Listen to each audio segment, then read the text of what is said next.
Welcome everyone. Thank you for being here today. And today this webinar is named Work Smart, Not Hard. And we're gonna talk about the cybersecurity tips in a COVID-19 world. And thank you for being here. This is a webinar presented by American Small Business Development Center at the College of New Jersey and Digital for NX Group. Thank you, Rob, for presenting this webinar today. American Small Business Development Center at the College of New Jersey is a nonprofit organization that provides technical assistance for businesses who are looking, existing businesses and people who are looking to start a new one. We have different consultants, all experienced in businesses, and they can provide you assistance in different areas, such as business plan, marketing plan, a website development, human resources, finances, and much more. So let us know if you have any questions or you would like to request a one-to-one counseling, please contact our offices 609-771-2947 or 609-771-2096. This assistance is also available in Spanish, is confidential and at no cost to you. We are funded by the Small Business Administration, by Mercer County Office of Economic Development, and by the state of New Jersey. We also are hosted by the College of New Jersey, ARBAC, UCDC, and Rutgers University. Today, we have Rob Kleeger, who is the founder of and managing director of Digital for NX Group. Thank you, Rob, for being here today, and thank you for providing this webinar. And I'll hand it over to you.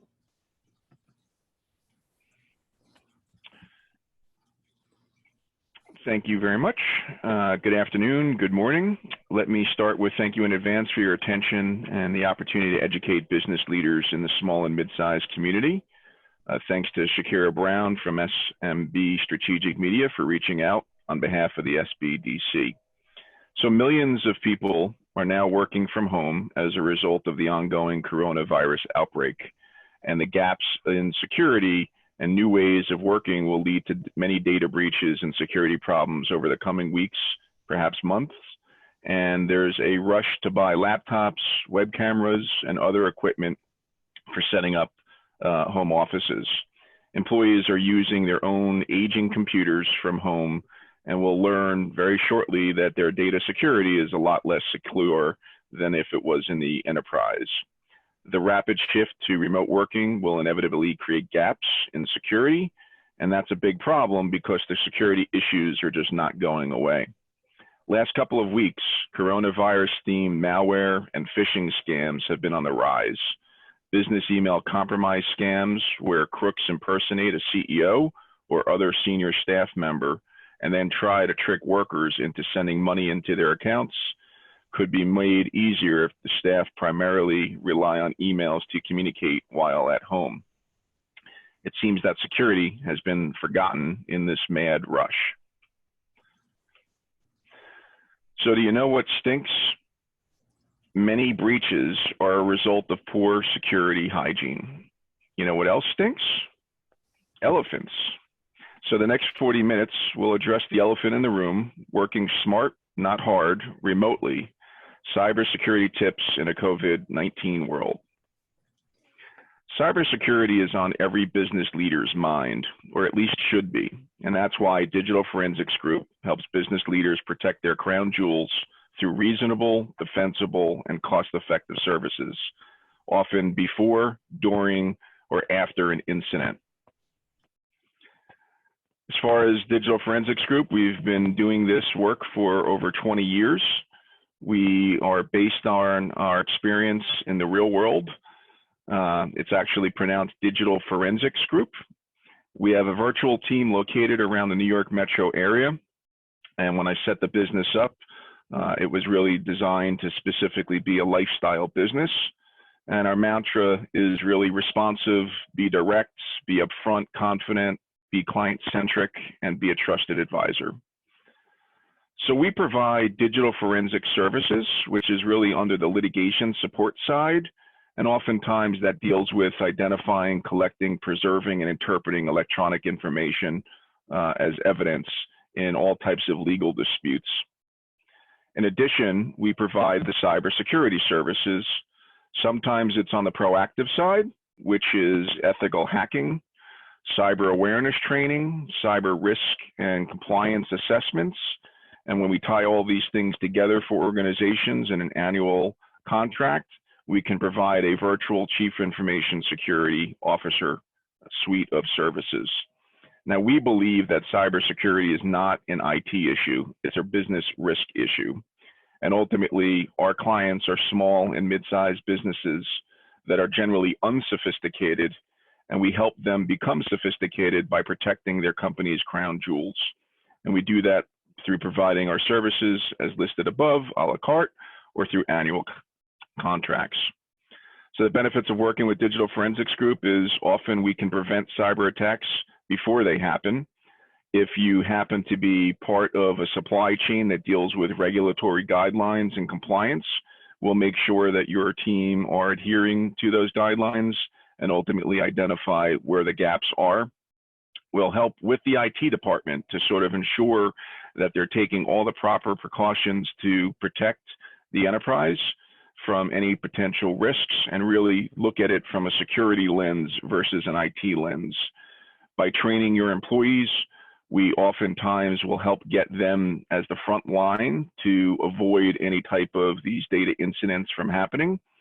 And all of this is really a matter of business reputation and being prepared in the event of any type of litigious litigation matters.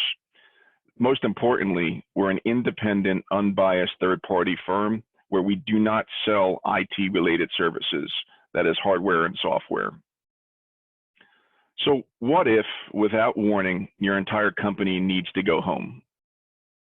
Many sophisticated organizations had a disaster recovery plan and a business continuity strategy in place to cope with the more predictable catastrophes, like your main office being unavailable for weeks or months on end.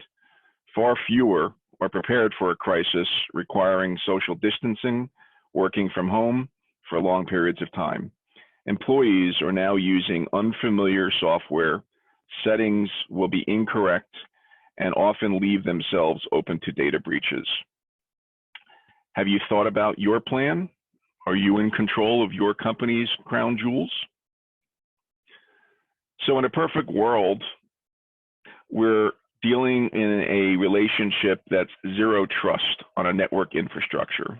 Unfortunately, the majority of clients don't have the zero trust infrastructure in place. So the key is creating and developing what's referred to as a human firewall. And in essence, your devices at home oftentimes have operating systems, which typically has a built-in firewall. Those should absolutely be enabled. And when able, use hardware-related firewalls because those are your best lines of defense. Don't forget, cyber hygiene and employee training is the best first line of defense, and that ultimately will help prohibit any type of malicious actor from gaining access to the network and or your system. Control of sensitive data. So this is the heart of what we do. It's all about forgetting about the fact that your technology may be obsolete, may not be secure, and may be vulnerable to various attack groups. At the end of the day, while an incident could happen where somebody compromises your account, what they're really after is the data. So the data is really what the heart of the exercise and the services that we provide. Most organizations may be very secure from a technical standpoint, but ultimately aren't focusing in on the data at heart. So when it comes down to crown jewels, many businesses today that are working from home no longer have the server workstation environment unless they're properly set up. So we encourage the use of cloud services that the organization would mandate. Cloud service could be, for example, Microsoft Office 365, Google Suite, your Salesforce, Zoho, others. ultimately what you're trying to do is have access controls around the data that the employees are now able to access. And we want to prohibit those endpoints, those home computers, from maintaining and storing that information, which is yours, locally. We want to provide people with a virtual private network. A virtual private network is really a trusted encrypted connection between the home office and your infrastructure, your corporate office. And in essence, by providing a VPN solution, that in essence is just one layer of security that would hide the IP address so that if attackers are out looking for various IPs, they then ultimately no longer have the ability to identify the home user's, optimum internet connection because it's no longer available, it's been hidden.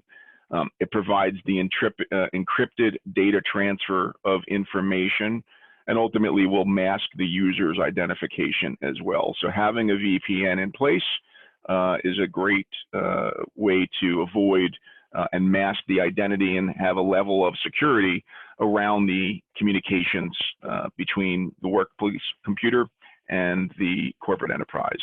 There's various products that are out in the marketplace that are either consumer oriented as well as enterprise business commercial grade types of solutions.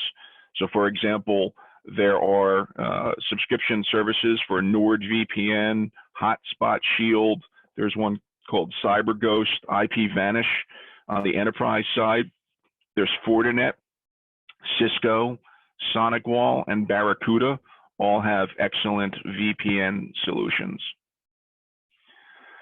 So backing up your critical data, so now people are working from home, and ultimately when they're connected to the enterprise and the data is being maintained and stored on a server, that information is being backed up.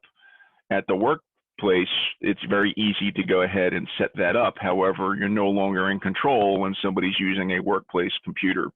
So we believe that you should have a policy that ultimately will mandate that you can purchase cloud-based backup solutions so that those are now enabled on the home computers in order to back up the information that is critical to your business. Again, it should be encouraged that employees are not using to store and back up external hard drives or other external sources where that information could be, because at the end of the day, if the relationship is ever terminated, you no longer have controls over your crown jewels, your sensitive or confidential information, which ultimately could later lead to some type of data incident or breach. I have a note that basically says that some organizations that have a BYOD, sometimes it's called a bring your own device. I look at it as a bring your own disaster for this very reason.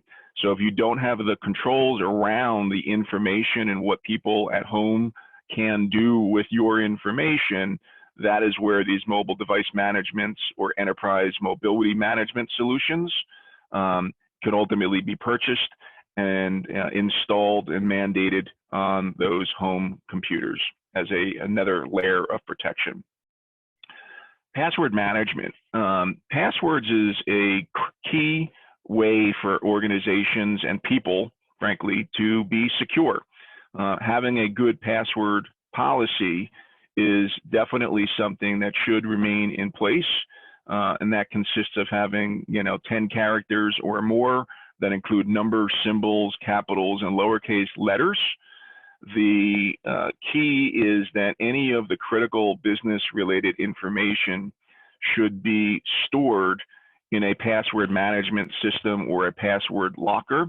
The common question is, if I have many different places where this information is and the accounts are to log on to, how do I maintain all of that information? And the answer is not in an Excel spreadsheet titled passwords. You want to use some type of password locker. LastPass being one is a cloud-based solution that is encrypted and ultimately has many layers of security around that. There's other solutions, KeePass, Dashlane.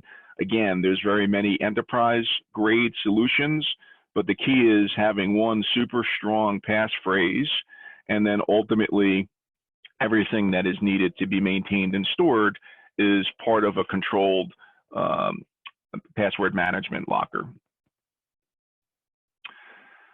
The other key to being secure, whether it's at home or in your personal life, is having multi-factor authentication. Multi-factor authentication is something that you have and something that you know. It's been around since the 70s. So if you think about a bank's ATM, something that you have is the debit card. Something that you know is a PIN number. Having those two factors disables the ability for an attacker to gain access to your account credentials. So we recommend that having a multi-factor type of solution across everything that offers it is sort of a must-have in today's day and age. So if you have a good secure passphrase and you have two-factor or multi-factor authentication, right there off the bat, without spending a significant amount of money, you're going to be inherently more secure. Now, as a disclaimer, nothing is 100% bulletproof, and ultimately a two-factor authentication solution can and has been compromised in the past, but you're better to have it than not have it. And again, it's very rare for a situation in a small business that a two-factor authentication would still be compromised. Social engineering and phishing attacks. For those that aren't familiar, social engineering is really manipulating the human's behavior of doing something that the attacker is looking for. Very common is what's referred to as a phishing attack. It's a form of social engineering where the attacker will create an email or a malicious website that will ask and request information to that individual, posing as a trusted individual or a trusted organization. These attacks come from all types of organizations and all types of companies. Oftentimes in a situation like we're in now, where there's a catastrophic pandemic that's going on, the attackers have immediately created scams for charitable donations, having emails that go out that look as if it's coming from the CEO of a business to the workplace, IRS, so on and so forth. So the big threat that occurs is people are attacking human beings versus the systems just because they have a greater percentage of gaining access through a human being than they would through a secured network. So the common characteristics of knowing that you're being phished is that there's a suspicious sender's address. Maybe it says that it's coming from Digital Forensics Group and myself. However, if you actually look at the sender's email address, you might find that it actually goes to some other foreign email. You'll notice that the greetings are a little more comprehensive. Sometimes it's just a straight, dear valued customer, or sir or ma'am, and very generic. And the signature block may also be an indicator that this is not legitimate. Spoofed hyperlinks and websites. If you hover over your cursor, you'll be able to determine whether or not the link is legitimate. So if I was to go to sdbc.org versus an sdbc.net, the .net may not be legitimate. I could also have a tiny URL, and again, you want to sort of stay away from those because you don't know whether they're going to the legitimate source or not. So be suspicious. Look out for spelling, poor grammar, sentence structure, inconsistent formatting. Those are, clear signs that a phishing attempt has taken place. And ultimately, when it comes to attachments, if you're not expecting to receive an email with an attachment from a trusted source, then ultimately don't open up that attachment, because there could be malware that is now infecting your computer, which you don't know has now compromised your system. So those are some of the various things that are common indicators of a phishing attack. When it comes to emails, as I mentioned, check the sender's email address, looking for spelling errors. You want to hover over those links and see if the URL is actually taking you to the correct place. If not, then go directly to that source, go directly to that website. A bank is never going to ask for information and have you validate that information. Most people know how to go to their bank, and if you have to log on, then you'll log on the way that you normally and securely log on, not just clicking a link. So if you have any doubt, go to the direct source, contact the telephone number. Most recently, there's been a lot of people that have fallen victim, and they'll call the actual number as part of that signature, which ultimately is giving information to the hackers that have set up a telephone number. So we want to be cognizant of that. Software patching. This is the number one thing that is a risk for insecure computers at home. So if you're dealing with a Windows 7 operating system, which is no longer supported and obsolete, has inherent vulnerabilities and exploits that attackers will capture, you want to make sure that all of those systems that our employees are using at home are dealing with the brand new patches that exist. You want to be able to provision that software. So many IT firms internally or your outsourced managed service provider has technology that can patch your systems once their agent is deployed across everybody's home computer. Again, another highly recommended way for corporations to control the security at home. Encryption. Encryption basically works with data at rest or data in transit. You want to make sure that if your business is maintaining sensitive information, PII, PHI, your confidential trade secrets, etc., then in essence, most operating systems are going to have some form of encryption, be it BitLocker, and Apple computers as well. You want to make sure that encryption is always used. Again, encryption of data at rest is fairly straightforward and very simple and can easily be deployed, whereas data in transit is a little bit more difficult. Don't have your employees go, and not that they could really go many places today where there's an open public Wi-Fi, but open public Wi-Fis are very dangerous. And ultimately, you want to provide the cell phones that most cell phones today have plans that will enable a personal hotspot so they can actually connect their computer to their phone, and ultimately at that point be a much more secured encryption, you know, Verizon or T-Mobile or Sprint or AT&T carrier versus a public Wi-Fi. Most public Wi-Fis, or the attackers are constantly capturing information and data, and ultimately will cause some level of an attack that most people won't know about until it's too late. So at the end of the day, what I hope that you learn from today is that there are various things that your employees should be doing, but more importantly is, do you have a plan? As the business decision maker, as the executive officer or an executive officer of the company, it's your fiduciary obligation to make sure that in this new environment that you have a plan. Feel free to contact me. Now's the time more than ever to become secure. And it doesn't have to be a level of spending a significant amount of money. It's really a matter of understanding the fundamentals about how to be more sophisticated of a business. We also have a top tips for working from home that your employees can receive from you.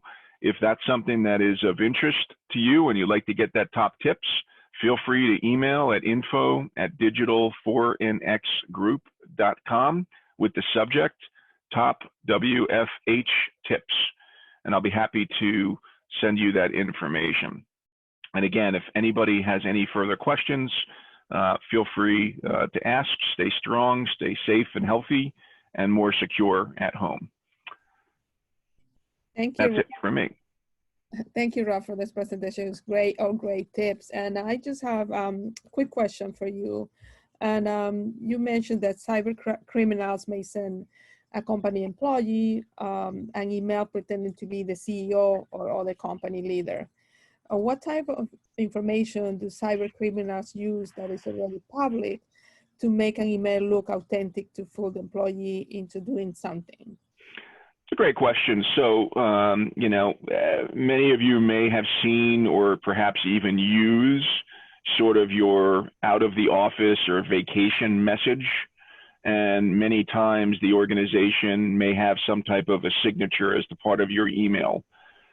When an attacker is socially engineering or targeting an organization and people, if that out of office message is now sent to them, they're now capturing the signature block and are able to utilize that. They can go on to your website, identify who's the CEO, who's the CFO, who's in HR, and ultimately send an email that could be a spoofed email that looks legitimate, asking for a wire transfer, asking for tax-related information, all types of information that would be pertaining to legally defined personally identifiable information, which is referred to as PII. And under all states, all 50 states have different state data breach notification rules. So ultimately, if they're socially engineering an organization, oftentimes the way that they'll go ahead that looks pretty legitimate is they already know who the people that the sender would be and who the people that are going to be receiving going to be, and have that signature block that makes it look legitimate.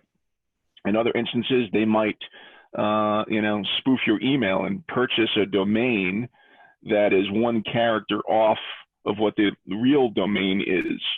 And at that point is where somebody who may be looking out for those emails that looks to see that it's legitimate might not realize that that one character or letter or .net is actually not the legitimate source. And again, that's where people need to be trained to read and focus in on why am I getting an email that's sort of out of the blue? Normally I would get a phone call from somebody about wire transfer. So ultimately, that's sort of how, in layperson's terms, the attackers are able to easily send out, these damaging emails. Okay, that's good, great. And can a business set up a virtual private network if their employees are already working remotely right now? What was the first part of that question? I'm sorry. If a business can set up a virtual private network. Yes. Okay. Yeah, that's something that, again, I think some businesses that we've been working and advising with have either purchased, some solutions for each of their employees to use and install and implement it. Others have gone ahead and set up a commercial VPN solution that is managed by IT, where there's a lot more roles in place, where anybody's IP address from home is now a trusted IP address. The risk reward with that is if somebody's computer at home has been compromised, the attackers now are going into the network through that, trusted IP address. But a VPN, is just one of the layers of security, around that. But it's definitely, I highly recommend it when it's, somebody working from home. Okay. And is there anything that employees can do using their existing home Wi-Fi connection, such as change settings to protect their work-related data? So within their home Wi-Fi settings, yes, there are ways that you can make it more secure. I would say the typical things that most people don't do is change the default setting of the password. So every home router has its own default password. That's usually something that isn't changed. There's various settings that you would want to go through in order to make your Wi-Fi connection more secure. And again, that's something that, without getting into the technical jargon, whomever people are receiving their internet connection through should be able to contact their technical support team to walk them through, the 5 simple steps that will enable their Wi-Fi security to be that much greater. Okay. Now, if a small business owner can afford to hire an IT person to secure their data, which of your tips can be done by a small business owner without the help of an IT pro or a consultant? So again, in simple terms, what I would say is, without having to be super technical, sophisticated, by having good password management, not reusing the same password across multiple accounts. People are typically registering their same one email and are often using the same passwords across their multiple accounts. That's horrible, because if an attacker is able to purchase data that has been sold on the dark web, there are tools that allow them to gain access to all types of accounts using their password and their username automated through technology. So that's not good. So if you have a separate password for each of your accounts, and all of that information is being maintained and stored in an encrypted password management locker, then you have one really strong password that you're protecting. So that's step one. Step two would be having multi-factor authentication enabled across everything, from your emails to your bank accounts to wherever your critical systems are. Most software today, whether it's cloud-based or server-based, has the ability to turn on and enable multi-factor authentication. So you should absolutely go ahead and enable and do that.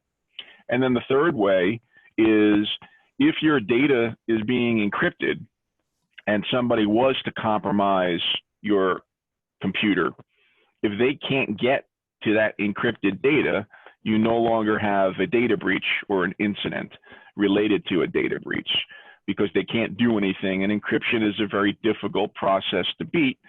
So those are the sort of three things that you can do. Again, encryption often is going to come already built into the Windows operating system for those Windows users, and for those that are using Mac, there's an encryption solution. Yeah, so again, it's a situation in terms of encryption. There's no reason not, because once you enter in your password to your computer workstation, then the data will be unencrypted. So in essence, having those, password management, encryption, and multi-factor authentication are three ways to be very secure without the need to have a managed services provider or an IT company that a business would be able to do without having to spend, much time or money. Right. Thank you so much, Rob. If you have any additional questions, please let us know. Remember, there's individual counseling and no cost to you. You can contact us at 609-771-2947 or 609-771-2096. Also, you can email us at regionaldirector@sbdcnj.com for further questions. Thank you, Rob, for this presentation. Thank you for being here. Thank you all. And any additional question, please do not hesitate to contact us. Thank you very much. Thank you.